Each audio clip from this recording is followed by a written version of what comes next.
15 years ago, the steps of Natalia Linachuk with partner Gennady Karponosov took them to their second World Ice Dance Championship. But their country's dominance in the sport was put on ice by Torvill and Dean.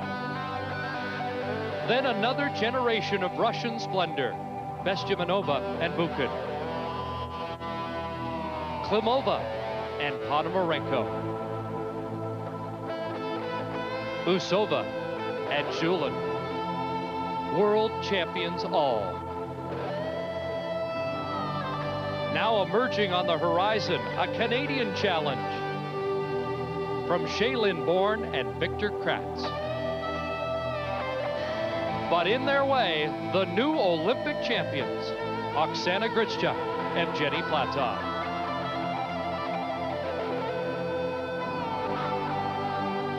And their mentor, Natalia Linachuk, once again the leading lady of dance.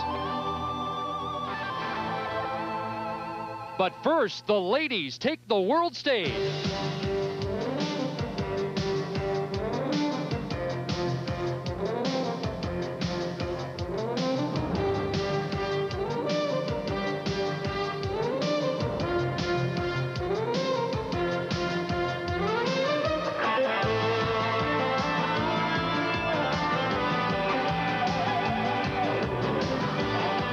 Tonight, it's the ladies' technical and free dance final from Japan. The Royal Canadian Air Force, Roger Abbott, Don Ferguson, John Morgan. All I have to say to that is, all right. And hey, fellas, where's Luba Goy? Let me tell you, she is the one that knows dance as we come into our host position here on the second level in Makuhari, Japan. Good evening, everyone. I'm Brian Williams. Welcome back to Japan. Day 4 of the World Championships. Dance finals tonight. I'll tell you, this young Canadian team of Shailin Bourne and Victor Kratz has caused quite a sensation here in Japan. Unfortunately, the lone remaining medal winner from the Lillehammer Games has withdrawn from the women's technical program. Barbara Underhill will have more on that in just a minute.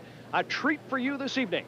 The world champion, Elvis Stojko, will sit down with us and take you through his award-winning program minute by minute from last night. It's going to be a great Friday night here in Japan. Sit back and enjoy it as we take you down to ice level. And here is Chris Cuthbert. Chris?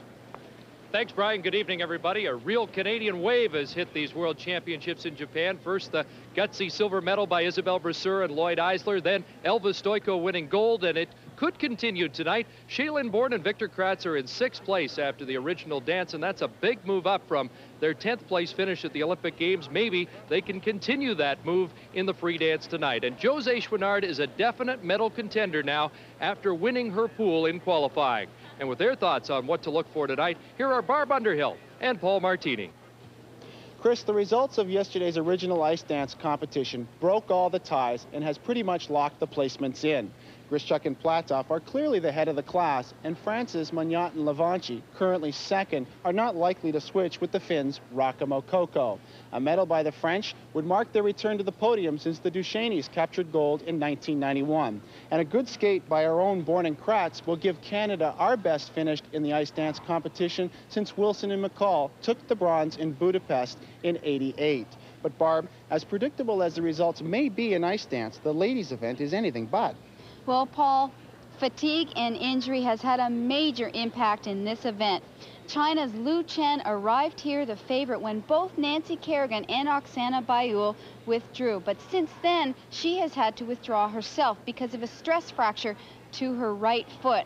Now, this opens up the field, but even though 5 of the 10 competitors from the Olympics are not here, it's still an extremely strong field. That's simply because the ladies' event is loaded with young talent. Now, Saria Bonley from France is now the favorite on paper, but there are many contenders, including Japan's Yuka Sato and our own José Chouinard. But before we get to them, we're going to see another Canadian, Susan Humphreys. We'll see her technical program when we return. Are you cold?